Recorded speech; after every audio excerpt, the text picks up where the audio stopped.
Assalamualaikum warahmatullahi wabarakatuh. Alhamdulillah sekarang kita menuju ke rumah salah satu sahabat saya, yaitu saudara Rama. Beliau adalah salah satu owner, bukan salah satu, memang dia satu-satunya owner dan founder dari Education Consultant.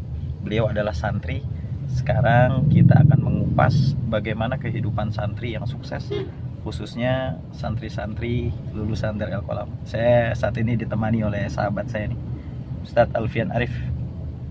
Masya Allah. Oke, sekarang kita menuju ke rumahnya Bang Rama. Alhamdulillah sekarang kita udah sampai di rumahnya sahabat saya, yaitu saudara Rama.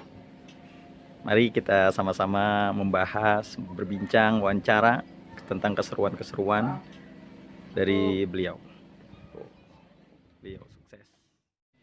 Oke, bismillahirrahmanirrahim. Assalamualaikum warahmatullahi wabarakatuh. Waalaikumsalam warahmatullahi wabarakatuh. Alhamdulillah pada kesempatan kali ini kita sudah sampai di kediaman sahabat saya. Beliau adalah santri dari Pondok Pesantren Darul Qalam. Ya, alhamdulillah saat ini beliau sudah sukses di Education Consultant. Beliau adalah founder Generasi Cerdas Indonesia. Generasi Cerdas Indonesia. Masya Allah. Alhamdulillah, mari kita bincang-bincang, kita wawancara beliau. Apa sih Education Consultant ini sendiri? Apa sih manfaatnya untuk bangsa kita, untuk generasi-generasi pendidik anak-anak kita? Oke, langsung saja. Assalamualaikum warahmatullahi wabarakatuh. Waalaikumsalam warahmatullahi wabarakatuh. Subhanallah Ustaz. Udah lama nih kita nggak jumpa ya. Iya. Hampir terakhir itu lumayan udah lama juga ya. Iya, Ada iya. beberapa tahun yang lalu. Iya. Alhamdulillah sekarang udah sukses banget nih. Masya Allah. Amin, amin, amin. Iya, silakan Bang Rama, kenalan dulu dengan teman-teman dari YouTube ini. Mhm. Biografi Bang Rama itu siapa, lulusan mana? Oke. Silakan Bang Rama. Baik, bismillahirrahmanirrahim. Assalamualaikum warahmatullahi wabarakatuh. Waalaikumsalam warahmatullahi wabarakatuh. Apa kabar Anda hari ini? Alhamdulillah kan baik.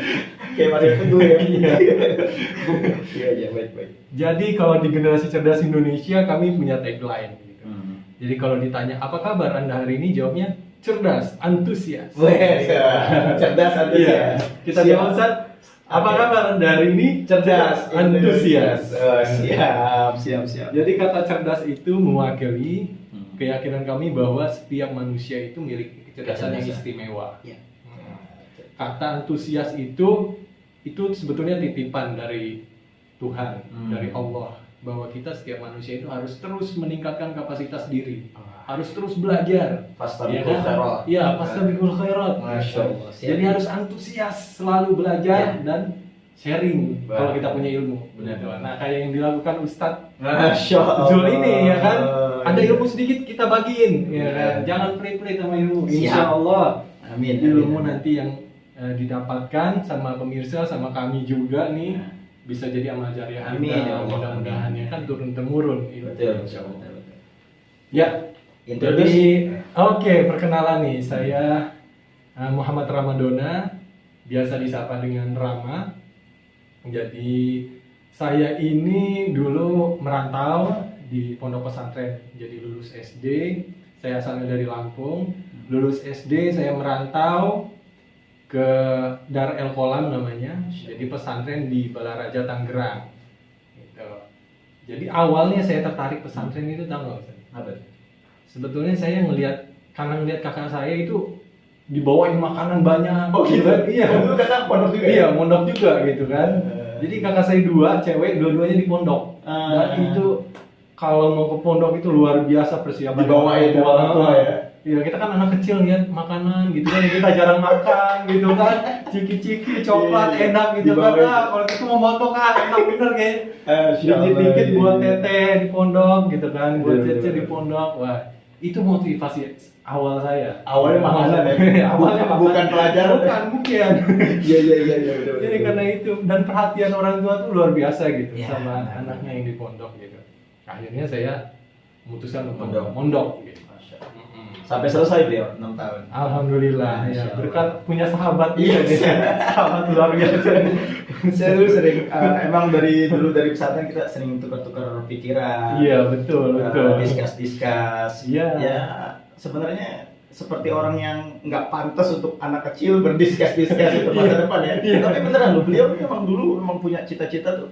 Saya pengen menjadikan pendidikan ini adalah benar-benar menjadi kebutuhan setiap anak. Jadi anak itu harus berpendidikan, bagaimanapun caranya. Jadi nggak ada kata ketik dia miskin dia nggak bisa berpendidikan. Sekarang beliau udah terjun langsung dan masya Allah omongan beliau apa yang kita diskus tahun yang lalu ketika kita masih nyantri sekarang udah terrealisasi. Alhamdulillah. Nah sekarang Bang Rama nih kita udah kenal ya, beliau santri. Ternyata santri itu dakwahnya beda-beda. Beliau ada di dunia pendidikan. Sementara ini kan teman-teman mengira apa sih santri itu bisanya cuma apa sih? Paling pakai gamis, pakai koko, pakai sarung, pakai peci ke masjid. Nah, baca kitab kuning. Baca kitab kuning. Nah sekarang ternyata santri itu visioner, mempunyai karakter masing-masing, dakwahnya masing-masing. Nah seperti beliau ini sekarang concern di education consultant. Nah sekarang kita tanya-tanya sih, kenapa sih Bang Rama nih kok bisa tercetus gitu, pengen ngebuat education consultant ini? Sebenarnya apa sih tujuan dari Bang Rama nih bikin education consultant? Jadi awalnya saya merasakan kegelisahan. Nah, saya memang sudah kerja dari tahun 2011 waktu itu. 2011 ya. Kerja di perusahaan multinasional company. Waktu itu punya orang-orang Malaysia. Yang kolaborasi juga dengan Amerika dan Australia gitu. Nah, itu sempat 5 tahun di sana gitu kan. Fokus kami itu menjual program dan produk pelatihan bahasa Inggris. Khusus bahasa Inggris. Iya, jadi kita ngadain lab bahasa. Oke. Nah, di situ kita disebutnya sebagai konsultan pendidikan, gitu. Nah, termasuk saya, gitu. Nah, dalam hati saya ada kegelisahan saya. Ini sepertinya sekolahan-sekolahan yang dibidik hanya sekolah-sekolah yang munafik, seperti itu. Terus sekolah-sekolah yang sebetulnya sudah maju gitu. Nah, bagaimana dengan sekolah-sekolah yang belum bisa disentuh nih gitu. Terus saya ngerasanya kalau kita ngasih solusi ke sekolah, ujung-ujungnya itu kita cuma jual produk. Udah kayak sales. Sales ya. Jadi saya ngerasa ini beneran konsultan nggak ya? Gitu. Iya. Konsultan kan menurut saya harusnya kita menggali masalah, gitu kan. Terus kita menghadirkan solusi. Betul. Solusinya bisa apapun. Bukan menjual produk. Iya, betul. Tanpa kita ketahui kebutuhan sekolah itu apa sih sebenarnya? Iya, betul. Dan saya juga berterima kasih punya pengalaman kerja di sana. Karena dari situ juga saya akhirnya punya kegelisahan, gitu kan. Akhirnya saya buatlah generasi cerdas Indonesia itu bareng sama istri saya. Sama istri ya? Iya, sama istri. Insyaallah. Jadi kita kerja barengan, partner kerja dan partner hidup juga. Nikmat juga. Amin. Karena kita punya passion yang sama, kita punya background pendidikan. Iya, background pendidikan juga gitu. Kita cinta banget dengan pendidikan. Dan sepertinya pesan yang dikasih Allah ke kita itu pesan untuk mengembangkan pendidikan, gitu. Biasanya kan setiap orang nih sebetulnya hidup di dunia ini kan ada tujuannya. Pasti. Biasanya ada pesan yang dititipkan oleh Allah gitu ke kita. Nah, setelah kita refleksi gitu, ya pesan kita ini ya di pendidikan sepertinya. Jadi kita semakin yakin, akhirnya kita bangun tahun 2015. September. Berarti 4 tahun udah mendapat pengalaman kerja ya? Di 2011 itu ya? Iya, betul. Sekitar 4 tahunan baru kita memang buka sendiri. Nah, kita punya visi mengembangkan pendidikan dengan karakter dan teknologi. Teknologi gitu. Karena banyak sekali era-era ini ya, ada banyak yang melihat teknologi itu satu hal yang membahayakan, gitu kan. Tapi ada juga yang terlalu mengidolakan, menuhankan teknologi. Nah, ini kita mau membawa keseimbangan. Kayak Mr. Stark. Iya. Kita mau membawa keseimbangan. Teknologi itu ya sebetulnya cuma alat gitu. Kalau kita sederhanakan seperti pisau di dapur, teknologi ini pisau nih. Yang gunain ini yang punya karakter kan. Kalau karakternya buruk, pisaunya bisa digunakan untuk melukai orang atau melukai kucing. Nah, tapi dengan karakter yang baik, justru ini menjadi alat untuk ibadah. Iya, alat untuk ibadah, untuk bisa menyelesaikan masalah-masalah kehidupan gitu kan, melakukan percepatan-percepatan itu dengan teknologi sebetulnya bisa menjadi solusi untuk masalah-masalah kehidupan kita yang sehari-hari ini gitu. Nah, dengan pengembangan karakter. Jadi seiring nih antara teknologi dan karakter. Nah, kalau dia karakternya baik, ya pisaunya bisa dipakai buat masak, ya kan, motong cabai, motong bawang. Jadi makanan yang jadi enak, makanan yang enak, ya kan, makanan bergizi, benar, lebih benar. makan, jadi sehat, ya kan. Oke, Nah, itu tadi sederhananya tujuannya. dibilang tadi dengan Bang Rama itu tadi sempat menyinggung bahwa Tuhan itu sebenarnya telah menitipkan sesuatu kepada kita. Iya. Dan itu memang betul. Jadi di setiap kehidupan kita, ini sebenarnya kita ini hidup ini seperti puzzle. Artinya yang harus saling melengkapi. Iya. Nah, artinya ada yang di bidang pendidikan, ada yang di bidang dakwah, Ya. ada yang di bidang tani, ekonomi. Ya. Sehingga ketika puzzle itu telah tersusun Yes. rapih dengan passionnya masing-masing, itu akan menjadi suatu puzzle yang indah. Ya, Gitu lah, betul. makanya kenapa kita sebagai santri itu pesan kiai kita dulu, jadilah kalian masing-masing. Apa mau kalian? Tapi niatkan di dalam diri kalian itu adalah suatu ibadah. Teringat pesan kiai kita waktu dulu ya, jadilah ulama yang intelek, Yes. jangan jadi intelek yang tahu agama. Iya. Nah, artinya kita harus benar-benar kapasitas kita di dalam agama harus benar-benar kita jalankan. Tetapi kita walatan sama sih minat dunia. Tapi kita nggak boleh melupakan kehidupan di dunia. Yes. Nah, inilah yang disebut kita mengisi puzzle-puzzle kehidupan kita sehingga tercipta suatu puzzle yang indah. Subhanallah. Itu kalau satu terbuka Pak ya. Iya, jadi artinya nggak usah nyinyir. Jadi ketika misalnya, wah, saya yang lebih bagus loh, saya ini pendakwah, wah saya lebih mulia. Enggak, saya yang lebih bagus. Oh enggak, ekonom, oh enggak. Kita ini adalah puzzle-puzzle yang untuk agar tercipta kehidupan tuh yang indah. Karena kita ini hidup harus bersama-sama. Yes. Nah, terus yang kedua tadi dibilang tentang pembangunan karakter. Nah, ini penting. Kenapa? Karena Nabi Muhammad SAW juga dikatakan oleh Allah, innama bu'istu liutammima makarimal akhlak. Yes. Nabi Muhammad diutus oleh Allah itu untuk menyempurnakan akhlak. Yeah. Nah, di dalam education consultant ini, bagaimana tuh Bang Rama caranya untuk mengembangkan karakter orang, artinya akhlak orang? Karena di dalam dunia pendidikan saat ini gitu ya, yang saat ini saya melihat itu bagaimana seorang guru dunia pendidikan itu hanya mengejar daripada pengajarannya aja atau ilmu sainsnya aja, tapi tidak diiringi dengan pendidikan karakter anak. Orang pinter banyak, tapi ketika tidak mempunyai karakter, nggak punya akhlakul karimah, yang ada apa jadi apa? Timbul koruptor-koruptor, orang yang suka nipu dengan kepintarannya, suka membalikkan fakta karena kecerdasannya. Betul. Nah, ini bagaimana caranya education consultant, generasi cerdas Indonesia ini menyikapi tentang dalil yang bahwa Nabi Muhammad diutus untuk menyempurnakan akhlak itu. Yes. Kalau bicara karakter itu ke anak-anak milenial, mereka tahunya karakter itu huruf enggak? Oh gitu. Iya. Berapa karakter itu? Benar. Nah, supaya bisa lebih membumi, supaya kita bisa relevan sama anak-anak milenial, kita sebut aja, kita sederhanakan dengan kebiasaan. Jadi karakter itu sebetulnya kuncinya di kebiasaan. Ya, betul. Bagaimana kita membiasakan kebiasaan. Ya. Nah, kalau di generasi cerdas Indonesia, memang kita biasanya kita akan mencoba membuka wawasan dulu. Nah, saya biasanya ketemu dengan pemegang kebijakan di sekolah, ketua yayasan, kepala sekolah, manajemen, wakil-wakil kepala sekolah gitu. Nah, biasanya kami berdiskusi tentang apa sih yang sebetulnya dibutuhkan dunia saat ini.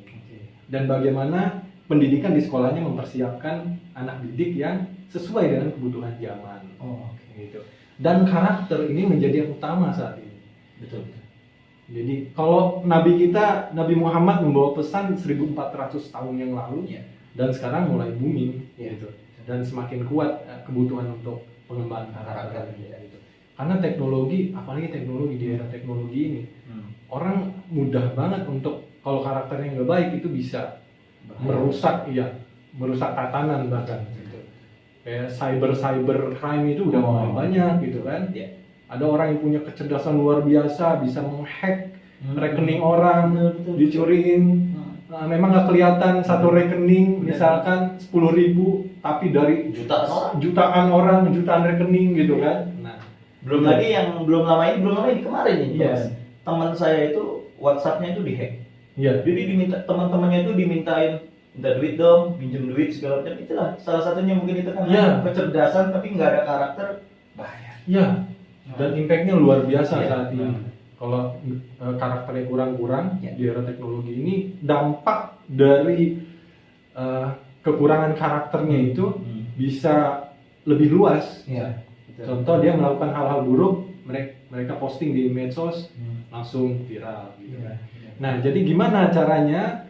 Nah, kami tadi berdiskusi, lalu kita siapkan kebutuhan pengembangan SDM.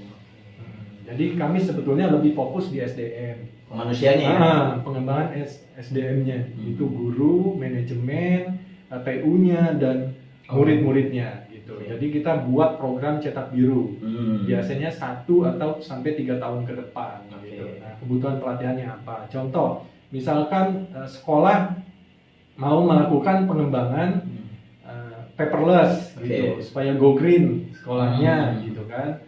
Nah, itu kita rancang pelatihannya bagaimana gitu, terus infrastrukturnya seperti apa gitu. Nah, baru kita berikan rancangan cetak biru pendidikan sekolah tersebut gitu kan, baru kita jalankan eksekusi, kita coba eksekusi masing-masing gitu. Kita kolaborasi. Nah, masing-masing biasanya ada ahli-ahlinya. Nah, ahli-ahli ini yang kita hubungkan, kita kolaborasikan untuk bersinergi di sekolah gitu, mengeksekusi program-program tersebut gitu. Nah, kalau kaitannya dengan pengembangan karakter, itu banyak sekali dari kami materi-materi yang mengulas karakter. Salah satunya pengembangan karakter 12 nilai perdamaian gitu. Bagaimana menghadirkan anak-anak itu yang cinta damai, nilai-nilainya apa, kebiasaan-kebiasaan apa yang dibentuk sekolah gitu. Jadi bukan hanya pelatihan, tapi juga kita buat sistem besar. Karena percuma kita ngomong 12 nilai perdamaian 2 jam gitu kan. Setelah itu nggak ada action, nggak ada kebiasaan yang dibentuk di sekolah, yang nggak akan ada impactnya gitu, nggak ada pengaruhnya. Tapi kalau kami akan dampingi sebuah program menjadi sebuah program yang berkelanjutan. Contoh, kita buat kantin kejujuran. Teknisnya bagaimana? Langsung aplikasinya. Ada aplikasinya. Selain memang ada pembukaan dulu, kita rubah dulu mindsetnya, baru kita buat action. Kita buat tahapan-tahapan. Nanti juga ada analisanya seperti apa hasil dari pembentukan kebiasaan itu, ada evaluasinya. Iya. Jadi sampai sedalam itu gitu. Nah, inilah yang membedakan education consultant yang didirikan oleh Bang Rama ini dengan education consultant yang lain-lainnya. Jadi beliau ini lebih concern kepada nih sekolahan ini punya masalahnya apa sih gitu. Jadi beliau mendengarkan dan beliau langsung memberikan solusi daripada sekolah-sekolahan. Masing-masing sekolah juga kadang-kadang punya visi yang berbeda, Ustaz. Oh gitu ya. Dan ini sebetulnya setiap sekolah itu harus punya karakter yang kuat. Misal dia mau dikenal sebagai sekolah apa nih? Sekolah anti bullying atau sekolah bulas asih. Iya. Jadi anak-anak yang keluar dari situ itu punya kasih sayang luar biasa. Sekolah yang modern dan bulas asih misalnya. Jago teknologinya tapi juga empatinya tinggi gitu.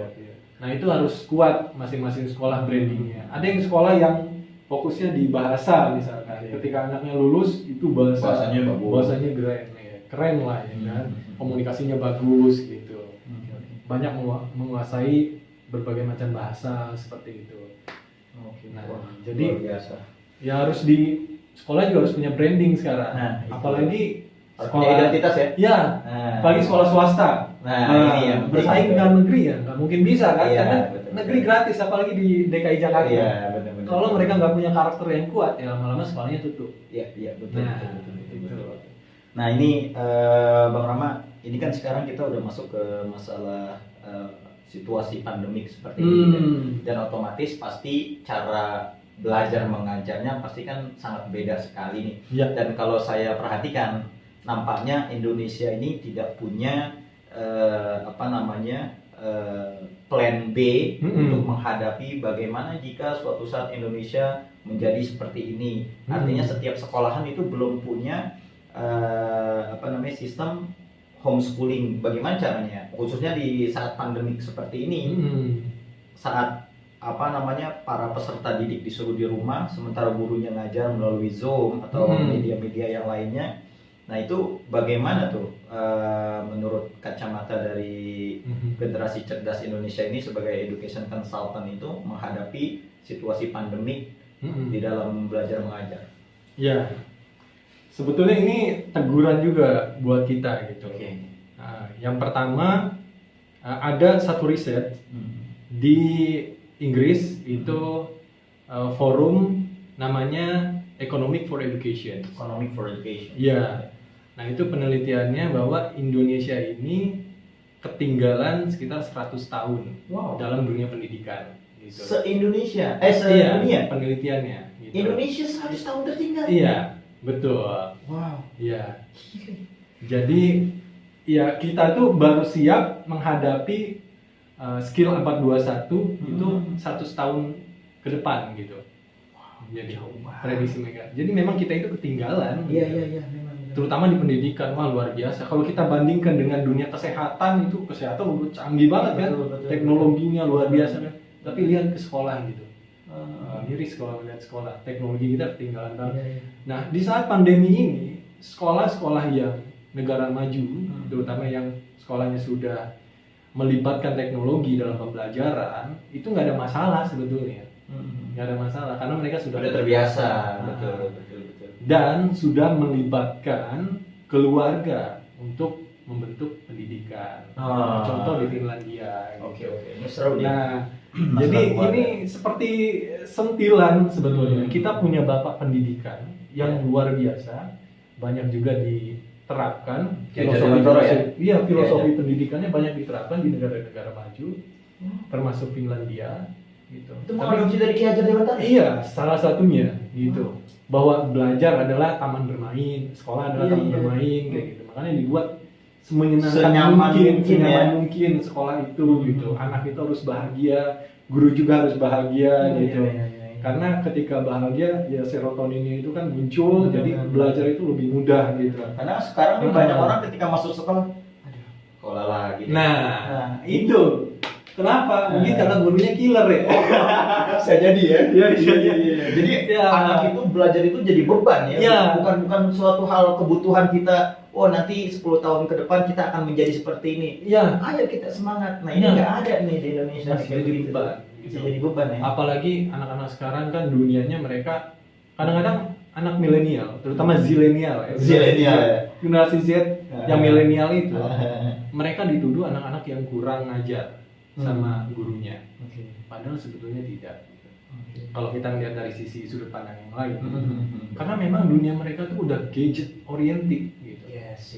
Harusnya kita libatkan teknologi dalam pembelajaran, gitu. Dengan memakai yang dia pakai sehari-hari itu ya. Ini kan kasihan banget, mereka udah hidup di dunia modern yang luar biasa canggih.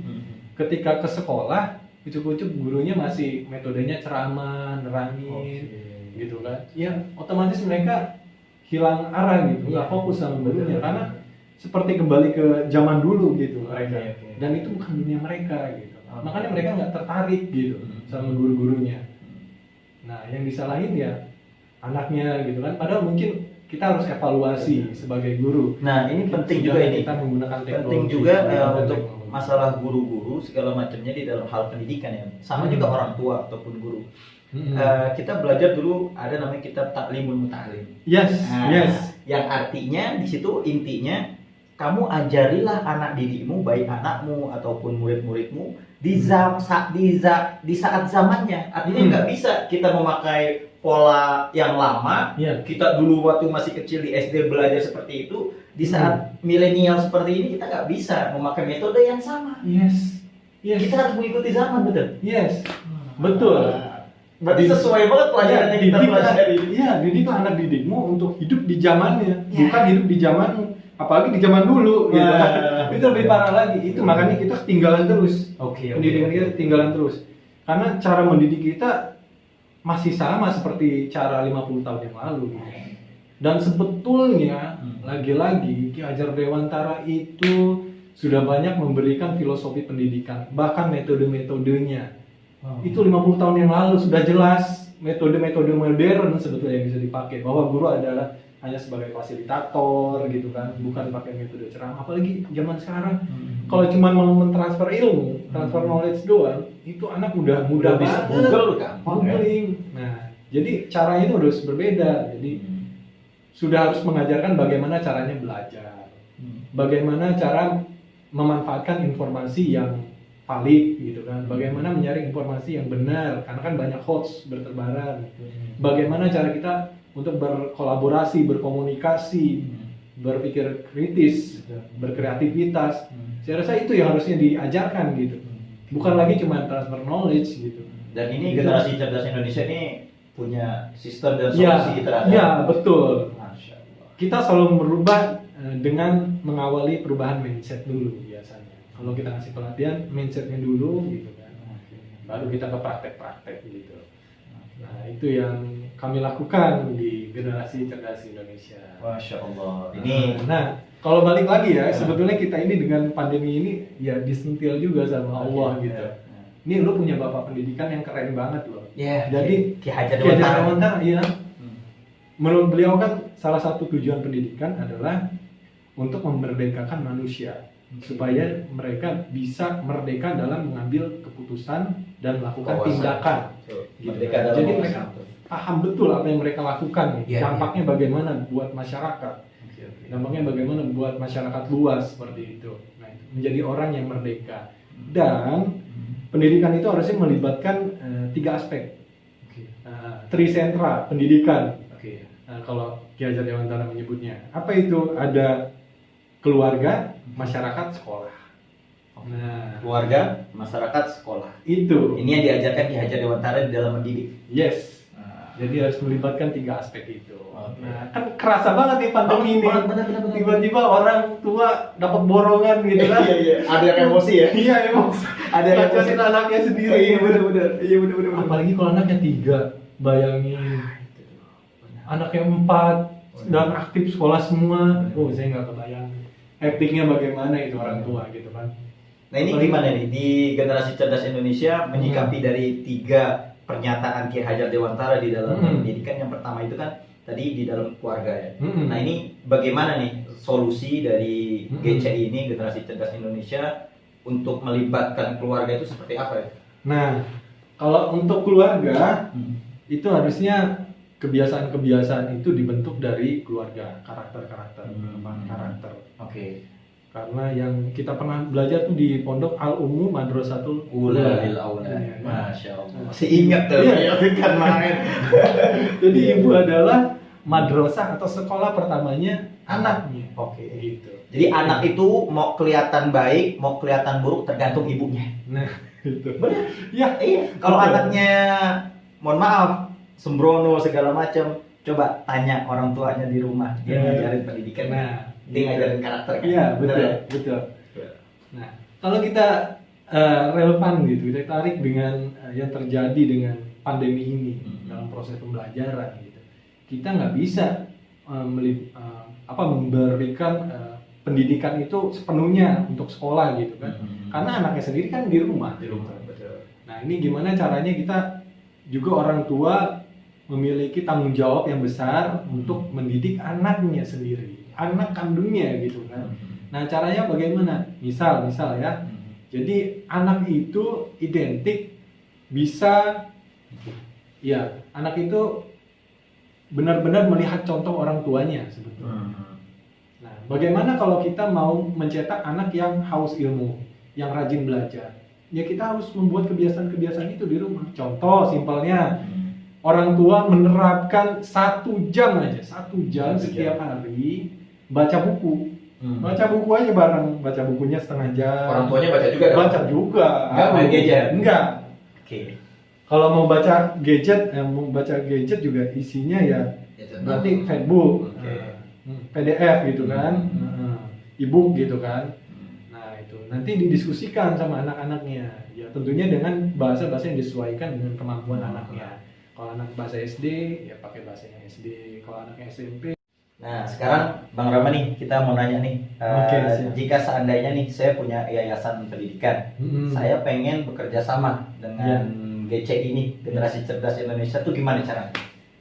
Caranya meluncur aja. Meluncur kemana Ya, nih? meluncur di sosmednya dulu, Oh, sosmed gitu. GCI. Nah, kita ada YouTube channel, Oke, apa ada namanya? IG, ada YouTube channelnya Generasi Cerdas Indonesia. Generasi Cerdas Indonesia. Ya, Oke. jadi kita tuliskan di sini, Oke. ya. Lalu ada IG juga, Hmm. Generasi Cerdas _ID. Oke. Lalu bisa juga ke websitenya GCI, generasicerdasindonesia.co.id. Oke. Mungkin nanti ada di bawah ini ya, Iya. yang ingin bekerja sama dengan GCI, yang ingin punya sekolahannya itu punya brand sendiri atau punya identitasnya, pengen menjadi sekolah seperti apa sih? Iya. Gitu. Jadi bukan cuma anak tuh disuruh belajar, tapi nggak tahu goalsnya sebenarnya buat apa. Yes, Gitu. yes. Oke, terima kasih banyak nih Bang Sama-sama, Rama nih. Ustaz. Udah dijamu Selamat. dengan baik, Masya Allah. Makanannya enak banget tadi. Udah dijamu bener-bener. Mudah-mudahan obrolan yang singkat ini bermanfaat buat kita semua. Iya. Mudah-mudahan sukses selalu anak Amin. santri. Nah, kita ingin membuktikan bahwa santri itu bukan hanya sekedar pakai peci, pakai sarung, pakai koko, segala macamnya, enggak. Tapi kita ingin membuktikan bahwa santri itu adalah visioner Iya. yang mempunyai visi yang bisa menjadi agent of change, Yes. agen perubahan Iya. untuk menjadi Indonesia yang lebih baik lagi dan bermanfaat untuk kehidupan kita. Amin. Sebagaimana khairun nas anfa'uhum linnas, baik-baik manusia yang bermanfaat untuk manusia yang lainnya. Yes. Terima kasih banyak. Assalamualaikum warahmatullahi wabarakatuh. Waalaikumsalam warahmatullahi wabarakatuh. Apa kabar Anda hari ini? Cerdas, antusias.